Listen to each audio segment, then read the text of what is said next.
Baik, yang terakhir karena waktu kita terbatas juga, Bu Nala, apa yang ingin disampaikan terkait dengan topik kita ini dari pentingnya keluarga dalam membentuk kesehatan mental? Penting sekali menjaga kesehatan mental karena seperti tadi yang sudah disampaikan Bunda Darosi oleh Bu Dewi itu adalah bahwa sebenarnya yang namanya kita kesehatan mental itu dominan penyebabnya itu adalah depresi. Jadi adanya tekanan. Kemudian yang kedua adalah istilahnya apa itu? Dalam istilah psikologi itu skizofrenia ya Bu ya. Skizofrenia itu adalah mempunyai kepribadian ganda. Jadi dia kadang tiba-tiba menangis, tiba jadi labil. Ini sebenarnya yang bisa menyebabkan kesehatan mental itu tidak baik. Nah, cara yang dimaksud cara sebagai seorang ibu untuk menjaga kesehatan mental keluarga, yaitu adalah pola asuh yang benar. Itu sebagai ibu. Inilah yang namanya parenting. Jadi parenting itu adalah pola pengasuhan. Bagaimana pola pengasuhan yang benar agar menciptakan kesehatan mental pada keluarga? Yang paling penting adalah cara memperlakukan anak kita, suami kita atau keluarga kita. Jadi yang namanya kekerasan itu tidak cuman kayak orang itu melakukan kekerasan, memukul, tapi sebenarnya yang namanya kekerasan atau violence itu adalah adanya bentakan. Kemudian yang kedua adalah mengabaikan. Jadi ketika kita makan pergi bareng satu mobil, kita ibu bapak di depan, anak-anak di belakang, kemudian bapaknya sibuk HP sendiri, ibunya sibuk pegang HP sendiri, itu sebenarnya bapak ibu itu juga sudah melakukan kekerasan terhadap anak. Karena apa? Karena mengabaikan momen yang harusnya menjadi momen untuk sharing, momen untuk mengedukasi, momen untuk curhat sehingga anak ini merasa nyaman kepada bapak ibunya. Kekerasan, pengabaian, kemudian menjas anak kita tadi ketika anak kita bangun kesiangan, sudah dibilang menjas kayak gitu. Keset kamu. Ya, kayak gitu. Kayak orang kayak itu tuh, itu lihat anak itu yang lain itu pinter kalau bangun pagi gini-gini. Lah, itu kan menjas anak kita padahal kan itu anak kita sendiri. Lah, ini yang paling penting, menjas atau melegitimasi anak kita itu juga tidak baik. Dan itu kenapa itu penting, Mbak? Karena nanti jadinya ketika besar anak ini ketika besar dalam pola asuh atau parenting yang tidak sehat, maka anak itu menjadi seorang anak ketika dia menjadi seorang pemimpin, jadi seorang pimpinan atau ketua atau kepala atau anggota dewan atau presiden misalnya atau sebagai guru misalnya, maka dia seorang yang selalu curiga. Jadi kadang kita kan tahu ya ibu-ibu ya, kadang ketika kita dalam satu komunitas itu ada orang yang sebenarnya bawaannya itu curiga. Kemudian yang kedua, daya juang itu cepat lemah. Kadang kita sebagai seorang ibu itu di keluarga kan pasti kita tuh punya masalah. Tapi ketika kita berjuangnya itu harus kuat, ini ada salah satu bukti bahwa kita itu mempunyai kesehatan mental yang baik. Begitu juga pada anak-anak kita. Jadi intinya adalah bagaimana salah satu faktor penting untuk menciptakan kesehatan mental pada keluarga, tanamkan pada anak kita seperti Bu Darosi tadi adalah menjadi sebab kebaikan.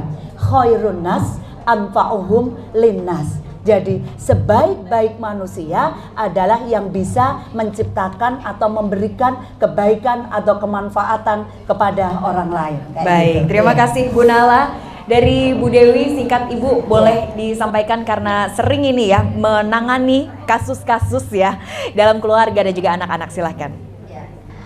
Anak itu aset bangsa. Ya.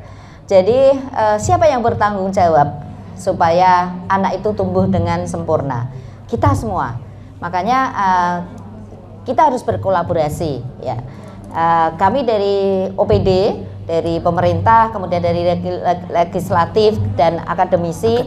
Kita harus dan media tentunya ya, dari media kita harus bersinergi supaya anak-anak itu merasa nyaman. Dan ormas. Oh iya, ada komunitas ya, komunitas ya. Dan Kan pentahelik kita ya, dari pentahelik itu, sehingga buatlah anak-anak di Jawa Tengah itu menjadi jateng gayeng bocah seneng. Wah, jateng gayeng bocah seneng ya Ibu ya.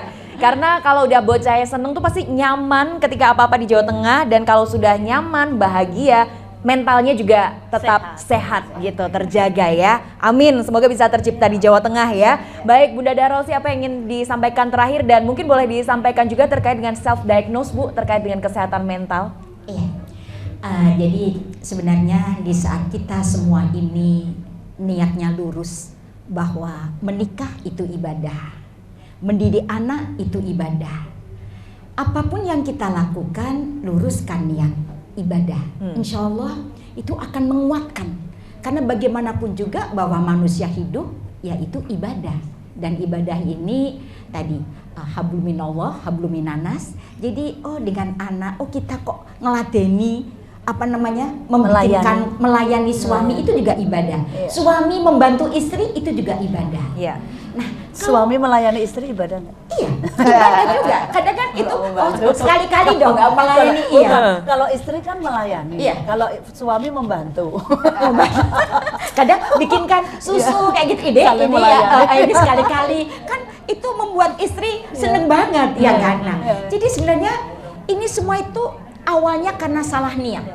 Nah, kalau niatnya benar, insya Allah masing-masing itu akan kokoh mentalnya. Kayak contoh, ini banyak kejadian ya, ketika kakak beradik berantem, pasti orang tua nyalahinnya kakaknya.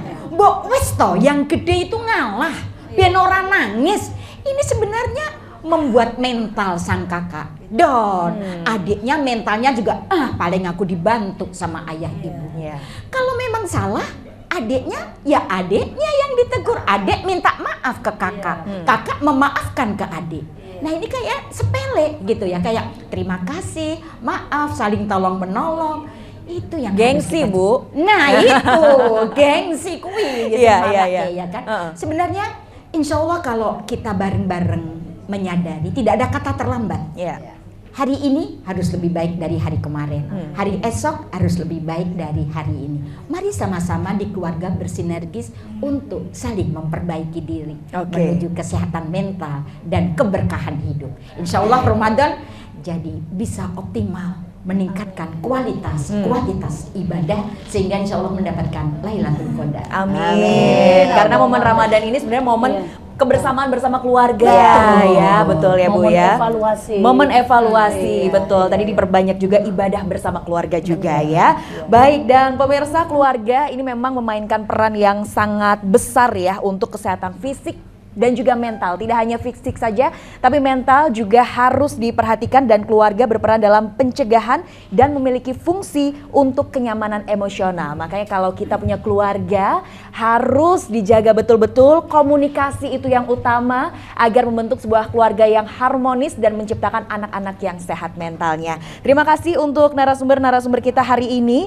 Anggota Komisi DPRD Provinsi Jawa Tengah Ibu Inna Hadianala SE. Terima kasih Bu Nala. Sama-sama semuanya, selamat sore dan selamat menjelang buka puasa di bulan Ramadan. Mudah-mudahan acara hari ini penuh berkah dan penuh kemuliaan. Amin, amin, amin. Terima kasih Bu Nala. Terima kasih juga Kepala DP3AP2 KB Provinsi Jawa Tengah Ibu Dr. Anda Retno Sudewi APT MSIMM. Bu Dewi, terima kasih. Sama-sama. Mantap ya acaranya. Mantap ya. Semoga kita bisa bertemu lagi Bu Dewi ya dengan topik-topik yang lainnya. Terima kasih juga untuk Ibu Darosi, Bunda Darosi, akademisi dari Universitas Diponegoro Semarang. Terima kasih Bunda.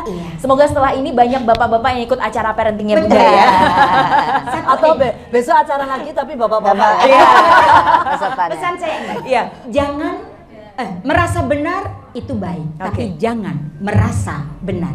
Menjadi benar itu baik, tapi jangan merasa benar. Oke, baik. Itu pesan Bunda Darosi terakhir pemirsa, sekaligus menutup kebersamaan kita dalam talk show Aspirasi Jawa Tengah. Saya Septiana Devi undur diri, sampai jumpa.